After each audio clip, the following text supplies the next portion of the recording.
안녕하세요. 스마트 환경 측정 시스템의 교육적 활용에 대한 안내입니다. 이번 시간에는 생태계에 대한 교육학습 자료에 대해서 안내해 드리겠습니다. 수업 주제 선정의 취지와 이론적 배경은 이미 안내해 드린 바와 유사하기 때문에 한번 읽어보시면 되겠습니다. 두 번째로 교육학습 설계의 영역 구성은 앞서 말씀드린 바와 같이 환경교과의 교과적 분석을 통한 이 네 가지 영역에 기반하여 생태계 개념, 그리고 생태계 상호작용, 그리고 생태계 변화와 생태계 환경 문제 해결이라는 네 가지 대영역을 기준으로 과학과 환경에 적용할 수 있는 활동으로 구성되어 있습니다. 네, 탐구활동에 대한 안내입니다. 일단 탐구일은 생태계의 의미에 대한 내용으로 학생들이 생태과학자로서 지구의 생태계 문제를 해결해 나가기 위한 그 1단계로 생태계라고 하는 것에 대해 생각나는 모든 것들을 이제 마인드맵으로 한번 작성해 보는 시간입니다. 학생들은 지구 생태계 문제를 해결해 나가기 위해서 생태계에 대한 자신의 인식 또는 이제 이와 관련한 모든 것들을 발산적 사고를 통해서 작성해 봄으로써 해당 주제에 관여하도록 하는 활동입니다.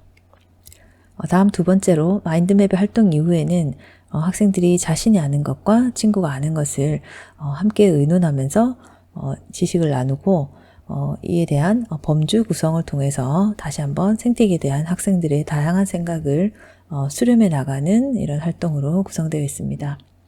학생들은 대부분 생태계에 대해서 사람을 중심으로 한 이런 소비자나 생산자에 초점을 맞추는 경향이 많으며 또한 이제 먹이사슬이나 천적 또는 환경과 같은 이제 대부분 생태계 관련 환경 또는 이제 그 유기체에 초점을 두고 작성하게 됩니다. 그래서 학생들이 적은 이런 생태계 내용들을 범주로 구성해 나갈 때 학생들의 사고를 확인하고 또 개념을 정리하는 시간이 되겠습니다. 네, 그리고 이제 실제 생태계는 상호작용을 하게 되는 이런 생명체나 유기체들과 또 영향을 주고받는 주변의 환경을 묶어서 이제 부르는 말이고, 이 생태계를 연구한 학문을 생태학이다라고 이제 정의를 이제 짓기 때문에 이에 대해 안내하고 다양한 구성 요소에 대해서 함께 이제 이해하기 위해서 읽기 자료를 같이 읽어볼 수가 있겠습니다. 그래서 이제 다음 장에 바로 이 생태계에 대한 학생들의 개념을 이제 정리해주기 위한 이런 읽기 자료들이 있습니다. 그래서 이제 영국의 텐슬리에 의해서 제창된 용어로서 자연의 그대로를 인식하기 위한 상호 관계를 지닌 생물과 무기적 환경을 하나로 통합한다는 개념으로 제창된 개념이 바로 생태계라고 이제 정의가 나와 있습니다. 또한 생태계에는 다양한 종류의 생물이 서식하면서 생산자, 소비자, 또 이제 분해자라는 이런 명칭으로 생태 지위에 따라서 이제 분류를 하고 있습니다. 그래서 이제 생태계에 대한 이런 이제 정의 그리고 생태계 요소를 인식하고 이에 대한 이제 정리를 해가는 그런 활동 단계입니다. 그래서 어떤 요소가 있어야 생태계가 될까? 또는 이제 생물적 요소와 비생물적 구성 요소는 어떤 것이며 어떤 특징이 있는지, 또 비생물적 요소의 특징은 무엇인지, 마지막으로 우리가 찾을 수 있는 생태계가 무엇이며 왜 생태계라고 할 수 있는지, 그러한 이유가 바로 이제 위에 있는 생태계와 그 이제 개념 정리에 대한 것을 통해서 충분히 학생들이 생각해낼 수 있습니다. 그래서 생태계라고 한다면 흔히 이제 뭐 지구나 바다나 숲처럼 굉장히 크고 넓을 수도 있지만 어항과 같이 굉장히 작은 생태계도 있고 또는 이제 뭐 유기적 환경에 따라서 이제 뭐 산림 생태계 또는 이제 뭐 경제 생태계 또는 도시 생태계와 같은 다양한 이제 그 준거에 따라서 생태계들을 구분할 수가 있습니다. 따라서 이제 탐구 1회 활동에서는 지금까지 이제 생태계에 대한 전체 개념을 이해한 이후에 이제 하나의 생태계에 대한 이제 작은 범주의 생태계를 통해서 실제로 유기체인 생물과 환경의 상호작용이라는 생태계에 대한 전체적인 탐구를 해보는 활동이 이어지겠습니다. 네, 앞서 이제 생태계에 대한 기본 개념과 생물과 무생물의 상호작용이라는 이제 범주에 대해서 이해했다면 탐구 2에서는 이제 가장 작은 생태계라고 볼 수 있는 어항 생태계를 통해서 유기체인 생물과 환경의 상호작용에 대한 이제 실험을 하는 과정입니다. 먼저 이제 어항에는 물풀이나 물고기, 고등, 수초, 흙이나 이제 물과 같은 다양한 이제 환경이 조성됩니다. 이때 어항 생태계가 유지되기 위해서는 어떤 조건들이 필요할지 생태계의 구성 요소별로 작성을 해보는 활동입니다. 그래서 생산자는 무엇에 해당하는지, 그리고 소비자는 무엇이 있고, 어항 생태계의 분해자와 환경 요소가 어떤 것들이 있는지 한번 찾아보게 됩니다. 이후에 이제 어항의 물을 관찰하면서 감각 기관, 즉 관찰과 이 센서를 활용한 어떤 이제 지수를 통해서 이제 상호 비교 분석을 하며 특징을 탐색하는 활동입니다. 먼저 이제 기본 세팅의 설정으로는 대조군은 물이 해당이 되겠고요. 나머지 실험군은 물에 이제 물고기를 추가한 경우, 두 번째는 물에 수초를 추가한 경우, 세 번째는 물에 수초와 물고기를 함께 추가한 것을 어떤 기본 사항으로 해서 물고기가 2마리 있을 때, 또는 이제 또 새우나 그 이외에 다슬기 이런 것들이 추가되었을 때 어떤 변화가 있는지를 살펴보는 활동입니다. 그래서 이제 이런 이제 변수가 변함에 따라서 우리는 이제 어항에 스마트 디바이스를 활용해서 pH와 DO와 같은 이런 이제 지수를 측정해보고 실제 감각기관으로 이제 탁도나 또는 이제 색 그리고 냄새 등을 통해서 전체적으로 관찰되는 사실은 무엇인지 한번 기록해 나갑니다. 그래서 이런 변수의 변화에 따라서 어떤 이제 관찰 사실의 차이가 있는지 또는 측정 지수의 변화는 어떠한지 각각의 특징들을 정리하고 각각의 변인에 따른 어항 속의 변화에 대해서 이제 여러 가지 사실들을 이해하게 됩니다. 그래서 전체 위 실험 결과를 통해서 학생들이 추론할 수 있는 사실은 과연 무엇인지 학생들이 어떤 점들을 인식하게 되는지를 이해하는 활동이 되겠습니다. 이제 실제 선생님들께서 현장 실습에 오시면 이러한 변수 조절을 통한 변화를 한번 실습해 보실 수 있을 예정입니다.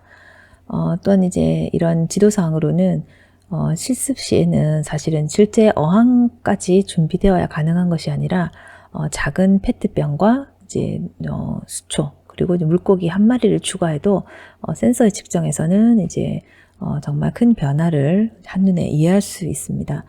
따라서 이러한 실제 측정 데이터를 기반으로 생태계 상호작용을 이해할 수 있는 유용한 활동이 될 것으로 기대합니다. 다음 탐구 3은 탄소 순환 과정을 이해하는 읽기 자료입니다. 실제로 이제 이 자료 읽기 자료 내용이 많아 보이지만 사실은 이 그림에 모든 것이 압축되어 있는 굉장히 간단한 내용입니다. 지구가 실제로 태양 에너지를 받고 이제 장파 복사로 이제 에너지를 방출하여서 이제 복사 평형을 이루게 되는데 이런 대기 중의 수증기와 이산화탄소 등이 지구가 내보내는 복사 에너지를 흡수해서 이제 지구의 열 에너지가 보존됩니다. 덕분에 이제 지구가 이제 이런 각종 생명체가 살아가기에 이제 매우 쾌적한 환경이 유지되는 것인데요. 이러한 이산화탄소 등의 온실가스 농도가 지나치게 높게 되면 지구 온난화가 또 상승하게 됩니다. 지구 온난화가 일어나게 됩니다. 하지만 이제 그림과 같이 이 탄소는 생물과 환경을 오가면서 이제 빠르게 이제 상호작용을 함으로써 지구를 지키는 체계가 이루어지고 있음을 이해할 수 있습니다. 따라서 이 기사를 읽고 학생들은 물질 순환의 중요성을 깨달을 수가 있습니다. 특히 이제 탄소 순환의 핵심인 탄소는 대기 중에 이산화탄소로 존재하다가 생산자의 광합성에 이용되어서 이제 유기물로 이제 전환이 되게 되는데 우리 생활 속 이산화탄소는 또 어디에 어떤 형태로 존재하는지에 대해서도 한번 생각해 볼 수가 있습니다.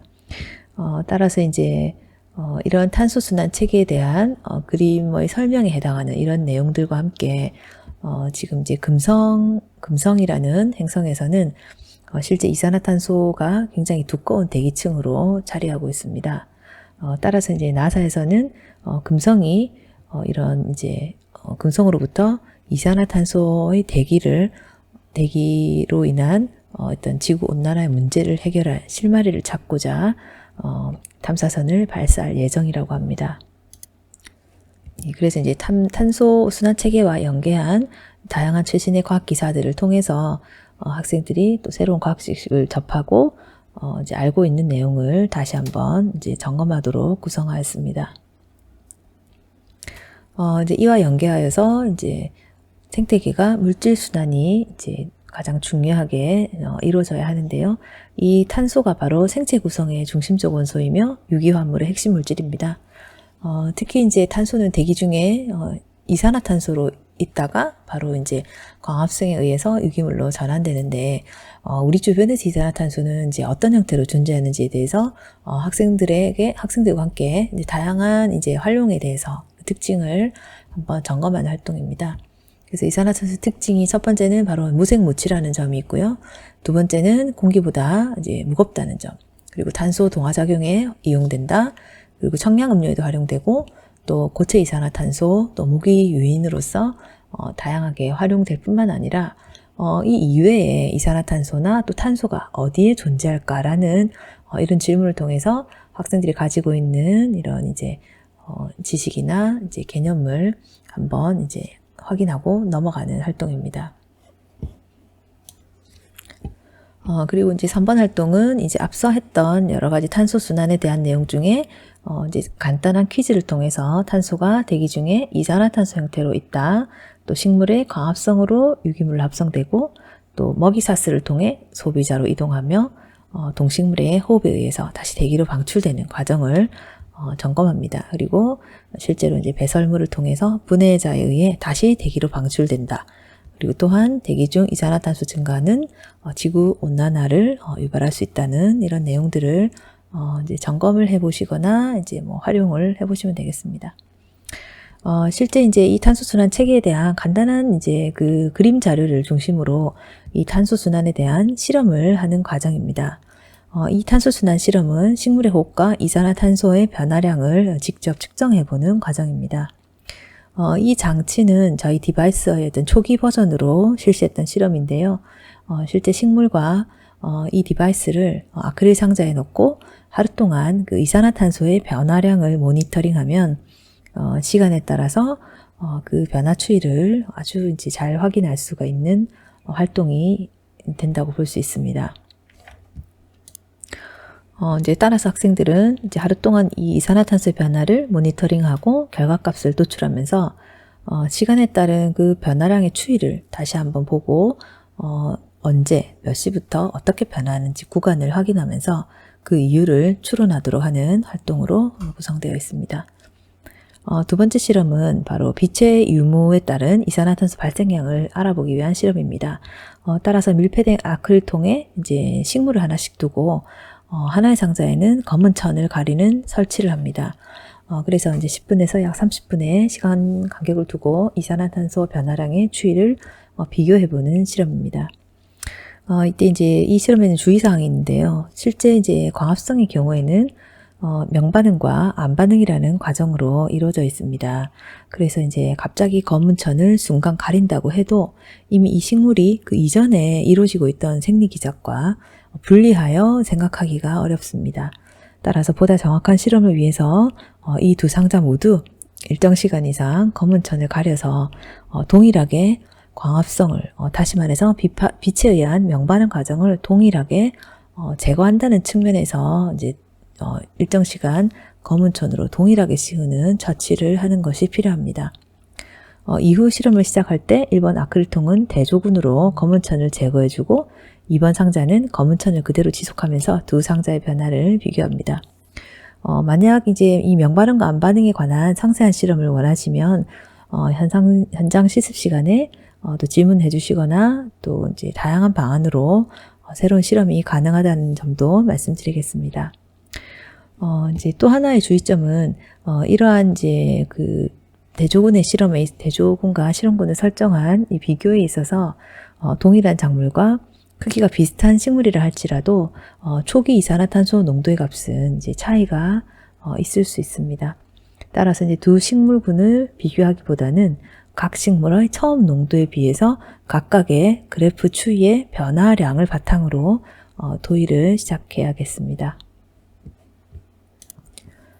이제 이후 실험이 종료되면 이 결과 해석에서 이산화탄소 변화량의 차이가 있는지, 또한 빛의 유무에 따라 이산화탄소 흡수와 방출량이 달라진다면 그 이유가 무엇일지 이제 토의할 수가 있습니다.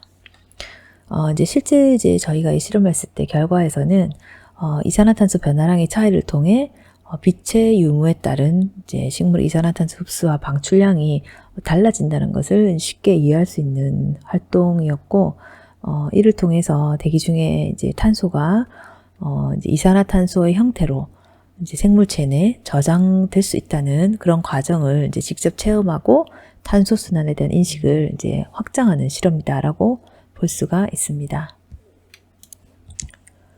예, 이제 그래서 다음 이제 탐구 5로 넘어가게 되면 탐구 5의 경우 식물과 환경의 상호작용과 생물의 적응에 관해 알아보는 실험입니다. 이 기사는 매우 흥미로운 내용인데요. 많은 분들이 실내에서 식물을 키우고 있습니다. 일반적으로 공기 정화를 기대하게 되는데요. 실제 식물들은 주간에 햇빛을 보고 광합성을 하면서 실내에 산소를 방출합니다. 또한 이산화탄소를 낮춰주고 신선한 공기를 제공하기 때문에 실내 공기질을 높여준다고 볼 수 있지만, 반대로 이제 밤이 되면 이 식물들은 호흡을 함으로써 이산화탄소를 방출합니다. 그렇다면 이제 밤에, 즉 야간에 식물이 있으면 나쁜 것이 아닌가, 또 이대로 지배줘도 괜찮을지에 대해서 우리가 한번 생각할 수가 있습니다. 선생님들은 어떻게 생각하시나요? 이제 밤의 호흡으로 발생하는 이산화탄소 이제 얼마나 될까요? 예, 결론적으로 실제로 이제 호흡으로 방출하는 이산화탄소 양은 이제 미비하기 때문에 크게 신경을 쓰지 않아도 된다고 합니다. 이제 그런데 야간에 이산화탄소를 이제 더 흡수한다면 좋은 일이 되겠죠. 근데 그런 식물들이 바로 이제 선인장과 식물들입니다.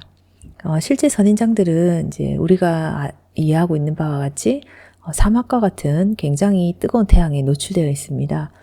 그래서 낮에 숨을 쉬기 위해 기공을 열면 수분이 뺏겨서 말라 죽기 때문에 낮에는 기공을 열지 않고 밤에 기공을 열어서 숨을 쉬면서, 즉 이산화탄소를 흡수하고 산소를 방출하게 됩니다. 즉 일반 식물과 달리 광합성 시간을 밤과 낮을 바꾸어 적응한 사례로 볼 수 있습니다. 이제 이러한 선인장들을 이제 우리가 이제 캠 식물이라고 불리는데요. 바로 이런 식물들의 이런 이제 광합성 방식은 바로 자신의 환경에 생존에 유리하도록 이런 적응을 한 예라고 볼 수가 있겠습니다. 이제 이 캠 식물 이외에도 광합성을 통한 또 다른 생존 전략을 가지는 식물이 있는데요. 바로 이제 덥고 건조한 지역에 캠 식물 이외에 시포 식물들이 있습니다. 실제로 이제 시포 식물은 이산화탄소 농도가 매우 낮고 광한 광선하에서 적응한 이제 식물입니다. 실제로 이제 백악기에 처음 출현해서 대기 중 CO2 농도가 매우 감소한 시기에 증가했다고 알려져 있습니다.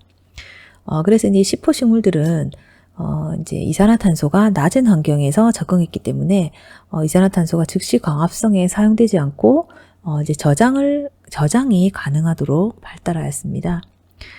그래서 이제 이런 또 캠 식물과는 또 다른 이런 방식으로 인해서 환경에 적응한 사례라고 볼 수가 있겠습니다. 그래서 이제 나머지 기사들은 또 한번 읽어보시고 다음 활동으로 넘어간다면 이제 앞서 본 이런 이제 캠 식물 또는 시포 식물들 이런 이제 식물의 다양한 환경 적응에 대한 사례를 제시하고 있습니다. 이제 실제로 이 내용들을 이렇게 그냥 보시면 좀 어렵고 복잡한 내용으로 생각하실 수가 있는데요. 실제로 이제 이 자료를 이제 보시지 않아도 충분히 이제 활동하실 수가 있고, 간단하게 이제 안내를 드리면, 실제 이제 우리 주변에 보는 많은 관엽 식물은 C3 식물입니다. 그래서 이제 낮에 CO2를 흡수하고, 이제 광합성을 하게 되죠. 지금과 같이 이제 최적화된 이런 좋은 환경에서 가장 효율적인 이런 이제 전략으로 많은 식물들이 취하고 있습니다. 이제 이와 달리 이제 시포 식물이라고 하는 애들은 옥수수와 같이 이제 키가 굉장히 이제 빨리 자라는 이제 식물들인데요. 이제 굉장히 낮은 CO2 환경에 적응했기 때문에 CO2가 흡수되자마자 엽육세포라는 곳에 저장합니다. 이제 그림을 보시면 이제 C3 식물은 표피와 가까운 이 책상 조직에 엽록체가 많고 광합성이 잘 되기 때문에 CO2가 들어오자마자 광합성이 이렇게 잘 일어납니다. 그래서 CO2가 들어오면 바로 이렇게 대사작용으로 광합성이 일어나게 되고요. 이와 달리 C4 식물은 지금 C3가 가진 구조와 약간 다릅니다. 그래서 이산화탄소가 이제 들어왔을 때 바로 이제 광합성을 하는 조직이 있는 것이 아니라 지금 이 관다발이라고 하는 유관 속초 세포에 엽록체가 굉장히 많아서 광합성을 할 수 있는 조직이 다른 곳에 있습니다. 따라서 C3 식물과 달리 CO2가 들어오게 되면 바로 표피 바로 아래 많이 있는 이 엽육 세포라는 곳에서 이산화탄소를 저장하는 기능을 발달시켰습니다. 즉 CO2가 없기 때문에 이제 저장이 필요한 것이죠. 저장하고 있다가 이제 엽록체가 많이 들어있는 이 유관 속초 세포로 다시 보내어서 장소가 다른 곳에서 광합성을 하게 되는 그런 특징이 있습니다. 네, 그리고 이어 더불어 마지막으로 캠 식물은 아까 선인장과 식물이라고 말씀드렸는데요. 이제 굉장히 고온한 환경에 노출되어 있기 때문에 낮에 기공을 열지 않고 밤에 기공을 열어서 CO2를 저장하고 낮에 이제 기공을 닫고 광합성을 하는 이런 시간적 분리가 일어난다라고 보면 되겠습니다. 따라서 이제 C3 식물의 경우는 현재와 같은 환경이 굉장히 좋을 때 효율적으로 CO2를 흡수하고 바로 광합성을 진행하는 이런 이제 생존 전략이라면 이산화탄소가 낮고 굉장히 고온인 환경에서 적응한 C4 식물들은 CO2가 있으면 받아들여서 저장하고 있다가 다른 장소에서 광합성을 일으키게 하는 이런 대사 방식을 하고 있다. 그리고 캠 식물은 굉장히 고온 건조하기 때문에 기공을 밤에 열어서 저장했다가 낮에 기공을 닫고 광합성을 하는 이런 다양한 차이가 바로 식물의 환경 적응이라고 보시면 되겠습니다. 그래서 이 내용은 궁금한 학생들이나 선생님들께서 다음 실험과 연계할 때 그냥 사전 지식으로 간단하게 이제 보시라고 마련한 자료입니다. 이제 실제로 이제 앞선 내용을 이제 하나도 이제 이해하지 못하거나 활용하지 않더라도 실제로 이 실험을 제대로 하실 수가 있습니다. 이제 하나의 시나리오가 이제 가정되어 있는데요. 식물의 고온 건조 환경에 따른 생존 전략이라는 주제로 온도가 생물에 미치는 영향을 실험하고 있습니다. 실제로 여기 시나리오는 지구 온난화로 지구 온도가 상승했을 때 식물의 이제 상승하기 때문에 식물의 생육 환경이 변화하고 있습니다. 이런 상황에서 현재 지구 식물은 어떤 대응 전략을 가지고 있는지 이제 여기에 대한 논의가 시작되는 거죠. 그래서 C3는 고온한 환경에서는 기공을 닫습니다. 그래서 수분 손실을 막고 이제 좀 저효율이지만 광호흡을 통한 양분을 생성하는 전략을 가지고 있는데요. C4 식물은 이제 이와 달리 저장 기능이 있기 때문에 효율이 낮은 이런 광호흡을 하지 않습니다. 그리고 기공을 닫아도 저장된 이산화탄소로 효율적으로 광합성을 한다는 점이죠.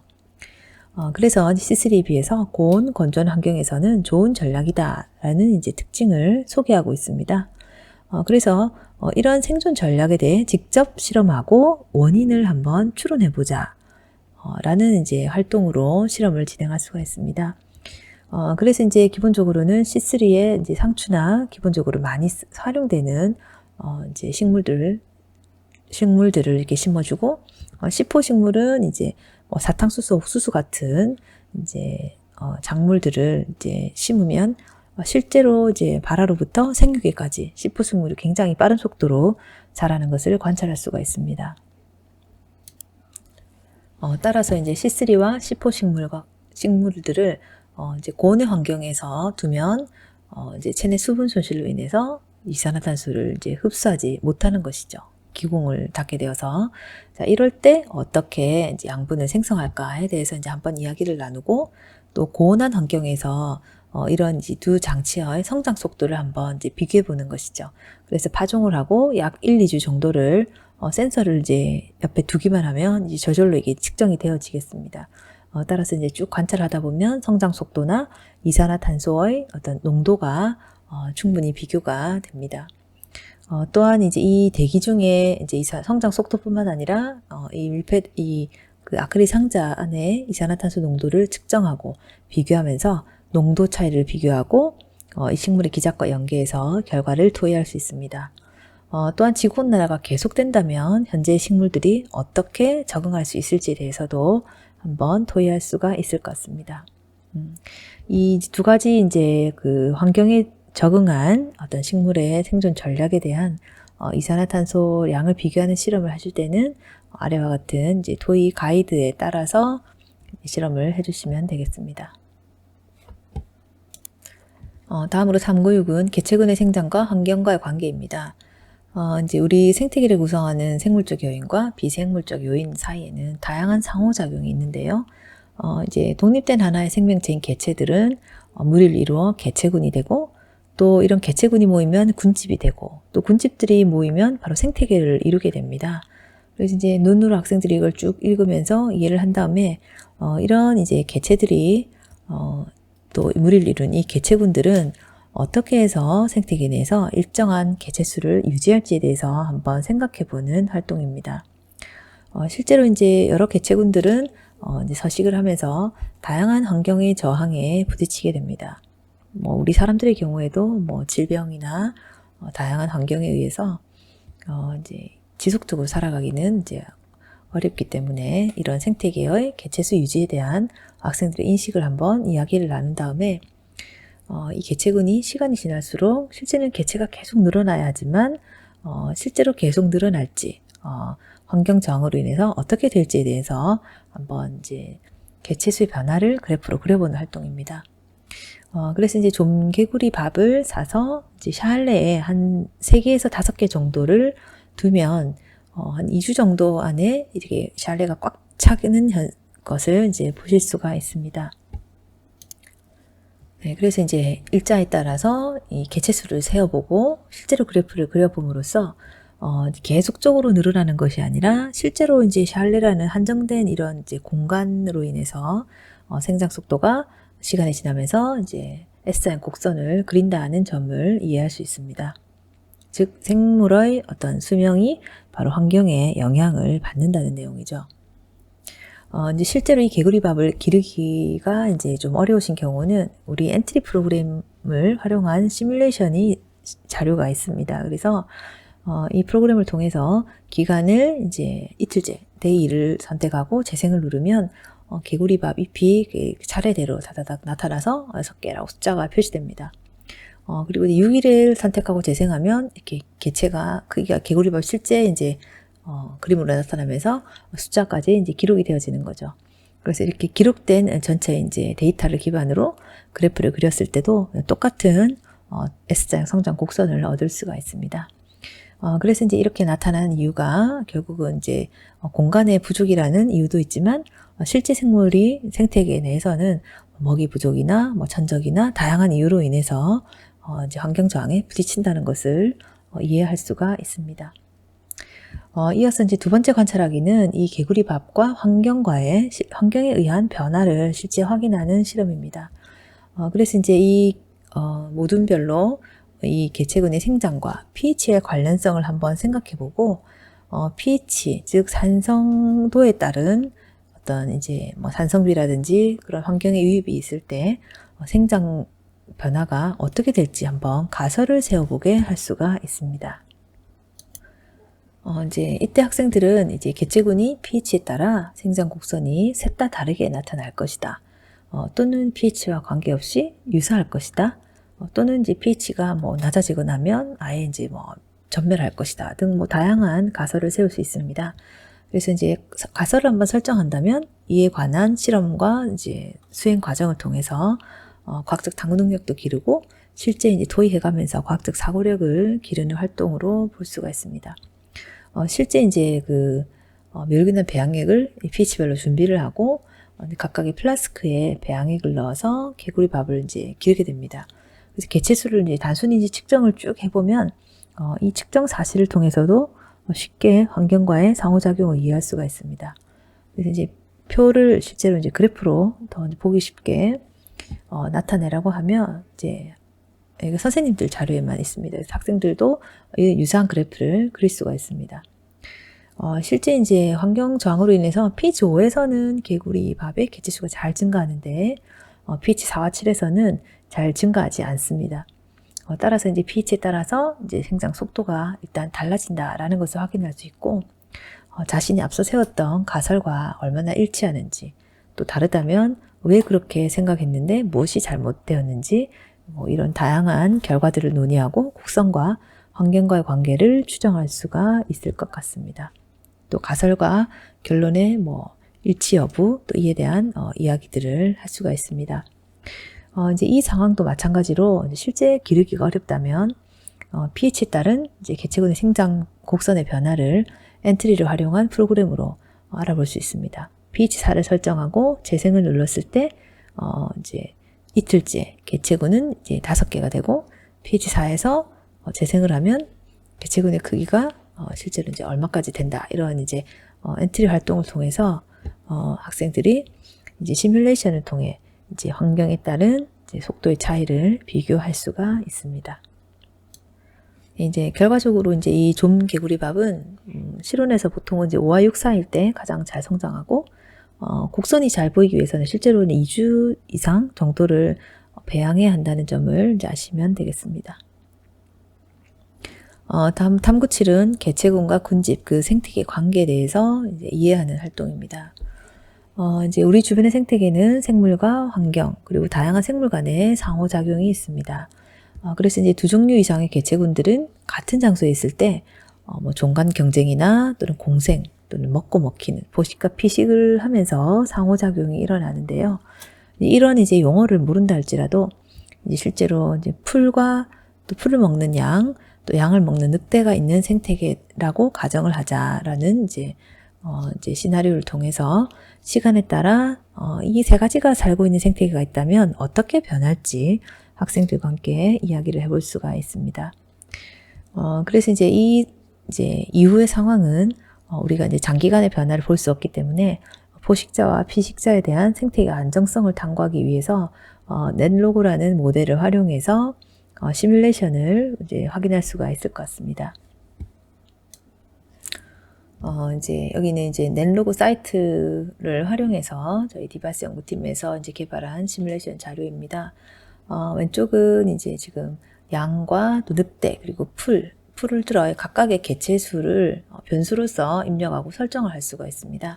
그래서 우측에서 이제 이 갈색은 땅이고, 이제 녹색은 풀이며, 흰색이 양이고, 검정이 늑대입니다. 그래서 이런 개체수 조정을 이제 하다 보면은 실제로 이제 양이 이제 뭐 풀이 많아지면 흰색의 양이 이제 점점점 늘어나겠죠. 또 양이 점점점 늘어나다 보면 검정색의 늑대가 점점점 늘어납니다. 그러면 이제 늑대가 점점점 늘어나면 이후에 다시 이제 양이 줄어들고, 양이 줄어들면 또 늑대도 줄어들고, 이런 다양한 이제 생태 피라미드의 관계를 이제 개체수 변화를 통해서 확인할 수가 있고, 결과적으로 이 개체수라는 단순한 이제 변수 입력을 통해서 시간에 따른 생태계 안정이나 평형을 유지할 수 있는 어떤 개체수를 학생들이 설정하고 찾아가면서 다양한 입력값들을 입력하고 실제 눈으로 보는 과정을 통해서 이제 학생들이 오랜 기간에 걸친 생태계 개체수의 변동 과정을 이해하게 됩니다. 이제 또 예를 들어서 이 이제 생태계 시뮬레이션을 통해서 장기간에 걸친 포식과 피식의 관계가 어떻게 구현되는지를 직접 이해할 수 있고, 생태계 상호작용을 쉽게 알 수 있을 것 같습니다. 이제 또 예를 들어서 적용할 수 있는 활동은 환경 변화나 기후 변화에 따른 외래종이 유입됐을 때, 또는 멸종 위기종의 개체군 변화 추이 등을 이제 좀 프로그래밍을 해서 학생들이 이제 쉽게 이해하는 자료로 활용할 수가 있습니다. 이제 뭐 외래종기 같은 경우에는 이제 뭐 베스가 이제 강물에 3마리가 들어왔을 때 이 강의 주요 서식하는 뭐 송사리 집단은 어떻게 될까? 뭐 이런 이제 하나의 시나리오를 주고 이제 어떤 그 데이터를 가지고 이제 선생님들께서 시뮬레이션 자료를 만든다면 학생들이 쉽게 이제 외래종이 뭐 1마리, 뭐 2마리 들어온 것이 이제 어떤 영향이 있는지, 또 이로 인해서 뭐 장래에 모든 송사리가 사라질까라는 이런 질문에 대해서 한번 이제 이제 데이터에 기반한 그런 자료를 한번 실제 이제 검증해가는 활동으로 좀 생태계에 대한 인식을 확장할 수 있는 좋은 활동이라고 이제 생각합니다. 그래서 이제 이 생태계 시뮬레이션으로 알게 된 다양한 점을 토의하고 개체군의 상호작용으로 생태계 평형이 어떻게 이루어질 수 있는지를 토의를 할 수가 있습니다. 마지막으로 탐구 8은 이제 화성 생태계를 구축하는 이제 활동입니다. 이제 이 자료에서는 이제 학생들에게 생태과학자로서 지구가 처한 환경적 문제를 해결하기 위해 화성 정보를 이제 수집하고 화성에서 생존하기 위한 이 작전을 수행하도록 하는 이제 그런 내용입니다. 여기 제시된 것은 이제 최신의 과학 기사인데요. 2054년부터 화성의 도시 건설을 예상하는 계획이 실제 진행되고 있습니다. 그래서 이제 화성은 이제 지구와 다른 낮은 대기압이나 강한 복사열이기 때문에 이런 이제 뭐 도시가 절벽의 이제 측면에 수직으로 이렇게 이제 들어서는 이런 것들을 이제 모델로 제시하고 있습니다. 이제 이외에도 이제 뭐 여러 이제 뉴스를 보면 일론 머스크 등 화성 거주를 꿈꾸는 이제 그런 이제 많은 뭐 과학자나 어떤 이제 기업들에서 이런 이제 뭐 도시 건설에 대한 많은 이제 가정이나 가설들을 제안하고 있습니다. 이 기사를 보면 화성 거주를 위해서 산소와 물의 확보, 또 우주 방사선을 막을 수 있는 준비에 대해서 이야기하고 있고, 또 이제 거주를 위해서 필요한 이 식물 에너지, 또 이제 태양열 패널로 인한 생산, 또 농작물 채취, 이제 이런 다양한 필수적인 요구사항들을 기사가 담고 있습니다. 이와 더불어 이제 아래의 기사는 화성에서 지속 가능한 생명을 기르기 위한 시아노박테리아를 성장시키는 이런 새로운 방법을 이제 알려주고 있습니다. 독일 브레멘 대학의 이제 과학자들이 이런 이제 조달 가능성을 제안했다고 하는데요. 이 박테리아의 모든 종이 바로 광합성을 통해서 산소를 생산하고 일부 종이 대기 질소를 영양소로 이제 고정할 수 있다는 것을 발견했다고 합니다. 그래서 이제 이와 관련한 또 여러 가지 어려움, 그리고 이제 화성 대기에 풍부한 질소, 이산화탄소, 또 이제 얼음에서 얻을 수 있는 뭐 물 이외의 뭐 여러 가지 이제 문제점, 또 무거운 토양으로 인한 어떻게 이제 작물을 재배할지에 대한 문제점, 또 그런 문제점 해결하기 위한 이제 수경 재배 방법에 대한 연구 등 다양한 이제 우주 시대에 대한 많은 이제 뭐 기사들을 학생들이 읽고 이제 흥미를 느낄 수가 있습니다. 그래서 실제로 이제 화성에서 생존하기 위한 생태 시스템을 구축을 하기 위해서 학생들은 화성의 직권, 수권, 기권, 이 전반적인 생태계에 관한 연구가 중요하다라는 것을 제안하고, 뭐 식량 작업부터 준비할 여러 고려 사항이 무엇이 있을지, 그것을 직권, 수권, 기권별로 가장 고려해야 될 사항에 대해서 한번 이야기하도록 합니다. 그래서 이제 화성에 정착하기 위한 생태 시스템을 위해서 내가 지구 환경에 대해서 알고 있거나 생각나는 것, 또한 화성에 대해서 알고 있거나 뭐 또 생각나는 것, 뭐 기사에서 읽은 것 등을 환경과 비교해서 적어보고 그 공통점과 차이점을 또 이제 따로 한번 작성을 해봅니다. 그 공통점과 차이점이 이제 기록이 되었다면 직권 중에서 이제 화성에서 생존하기 위한 가장 심각하게 고려될 사항은 무엇인지, 또는 기권에서 심각하게 고려될 사항은 무엇인지, 수권에서 가장 고려할 사항은 무엇인지, 또 그 이유가 무엇인지, 각각의 환경에 따른 이제 가장 중요하다고 생각되는 문제점을 모둠 토의를 통해서 결정하고 그에 대한 이유와 함께 화성의 환경에 적응하기 위한 자신의 조가 제안하는 그런 과정들을 한번 이제 고민하고 발표하도록 제안할 수가 있습니다. 그래서 세 번째는 이제 자신 모둠의 연구를 바탕으로 화성에서 생존하기 위한 시스템을 구축하고 구축을 위한 최종 모델을 이제 고안하고 발표를 시키는 것이죠. 최종 모델이라고 한다면 자신들이 이제 설정한 단계와 과정을 이제 모든 사람들이 이제 절차를 밟았을 때 문제가 없이 잘 진행되도록 설정하는 일련의 이제 활동을 의미합니다. 따라서 이런 최종 모델이 결국은 직권이나 수권, 기권의 영역별로 제대로 잘 고려가 되었는지, 이런 고려점을 통해 의식주가 해결할 수 있는지, 이런 점들을 학생들이 발표하도록 할 수가 있습니다.